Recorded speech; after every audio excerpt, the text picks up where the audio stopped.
If technology makes it easier to work alone, why might companies end up growing larger? Published on 29 June 2026, this piece examines the tension between the rise of the solopreneur and the enduring logic of the large corporation. While AI tools allow individuals to act as their own departments, the essay considers whether the cost of verifying trust in an automated world might actually push the economy back toward massive centralized firms.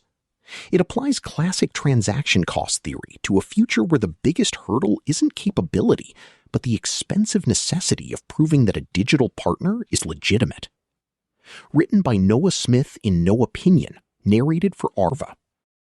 Will AI make companies outsource more or less? Maybe both. It's almost hard to remember nowadays, but before the pandemic, a lot of us were worried about falling business dynamism in the United States. For whatever reason, Americans just weren't starting companies, either high-growth startups or small businesses, at the rate they used to. Much ink was spilled discussing possible reasons for the trend and potential levers for reversing it. Then the pandemic came, and the trend shifted almost overnight. Suddenly, Americans were creating new businesses again. Notably, even in 2024, the trend in business applications showed no sign of reverting to its pre-pandemic level. The shift seems at least partly durable. No one knows exactly why new business creation has surged in recent years, but one possibility is that technology has made it possible for people to start businesses with a lot fewer employees. Stripe Economics has an interesting blog post about the rise of solopreneurs, independent business people who don't employ anyone else at their businesses. The upshot is that there's a big trend to solopreneurship and that the pandemic accelerated the shift. Solopreneurship has been increasing since 2008, both in absolute terms and as a percent of new business formation. Some of this is due to legal changes. The Obamacare exchanges make it easier for solopreneurs to buy their own health insurance. The qualified business income deduction, the simplified home office deduction, and other tax changes have made it more favorable to be a solopreneur. On top of that, the internet made a lot of solo business models easier to execute, from dropshipping businesses to YouTube channels to subscription-based email newsletters. I am a solopreneur myself. No Opinion is an S-corporation. Substack made it incredibly easy for me to sell and deliver content online. Twitter/X made it incredibly easy for me to market that content, and Stripe made it incredibly easy to receive payments, all without hiring anyone. The team at Stripe Economics argues that this latter trend is just getting started.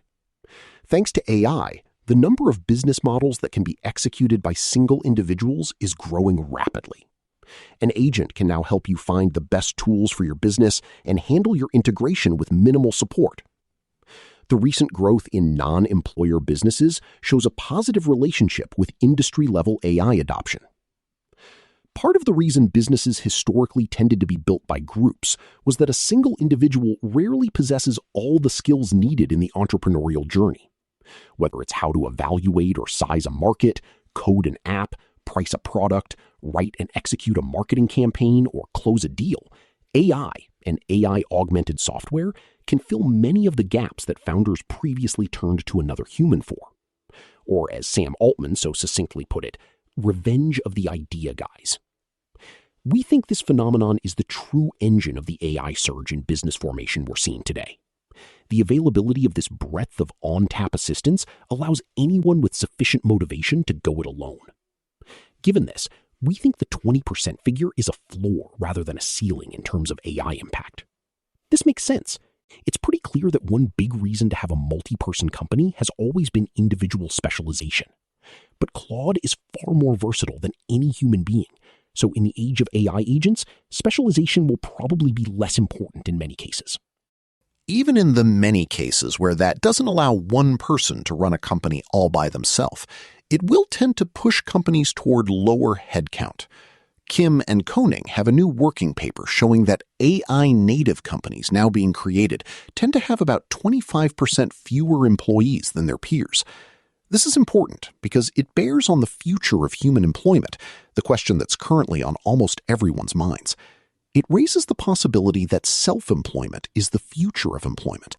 It's easy enough to imagine a future in which relying on a group of other humans for your economic sustenance won't be as important. Instead, we'll all be like little private ship captains, ordering around our crews of AI agents.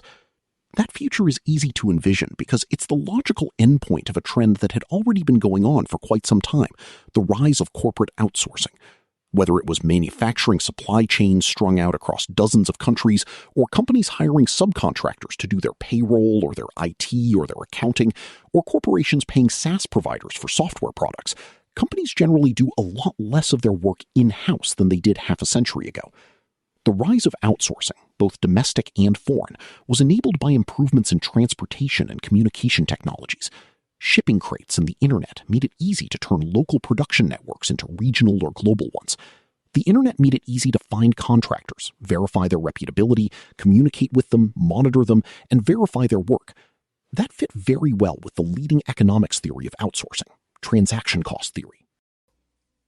First advanced by Ronald Coase in the 1930s and later refined by Oliver Williamson and others, transaction cost theory says that companies exist because it's sometimes cheaper and easier to execute transactions in-house than at arm's length. Consider the process of paying the workers at a factory. In 1937, for a company to get some other company to handle their payroll would have been a very arduous process.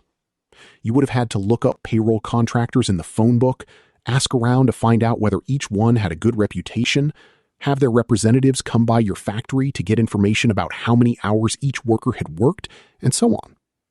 Far easier to just walk down the hall to your own payroll division and have them do it. But by 2007, this calculus had switched. Thanks to the internet, it was fairly easy to do all that stuff at arm's length, online. This allowed specialization at the level of the firm, rather than at the level of the division or the employee. In other words, corporate outsourcing.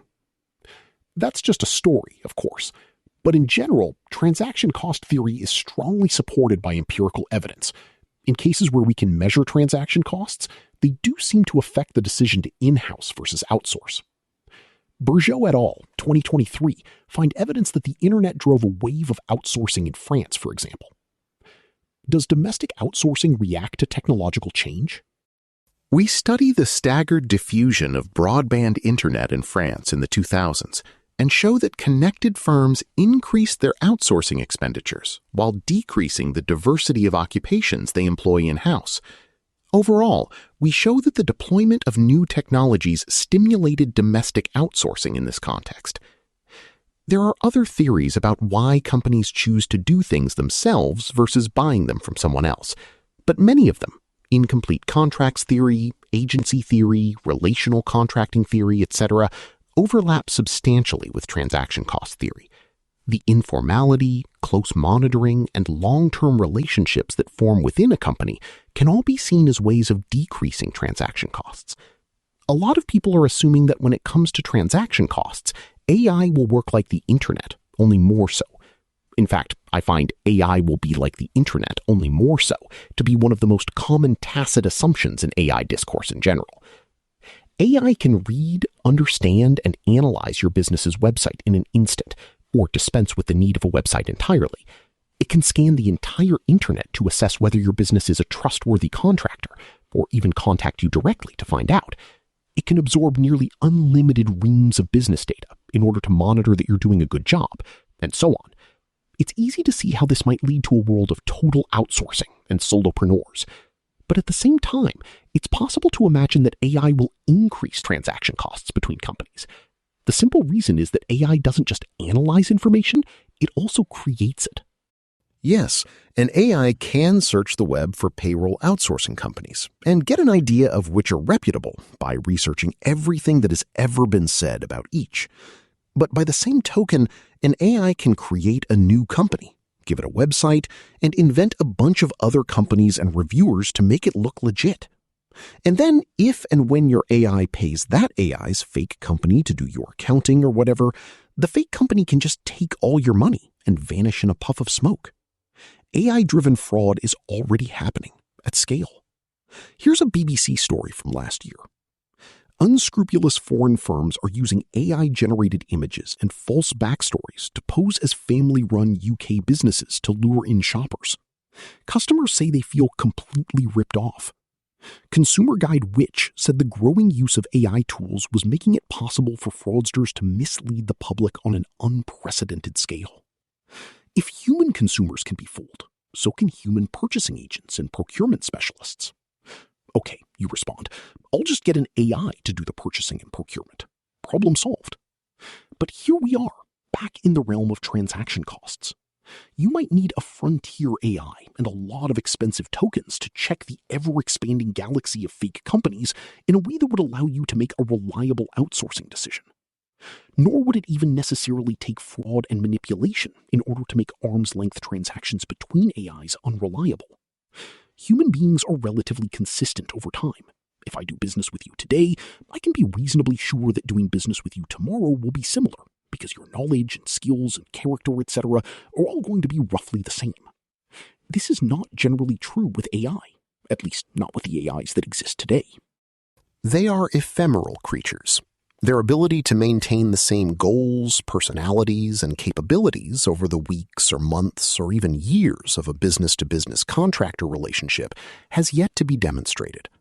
So, in the world where everyone doing business is an AI agent, even if your company verifies that it's dealing with a real and honest contractor, that verification might not hold for long.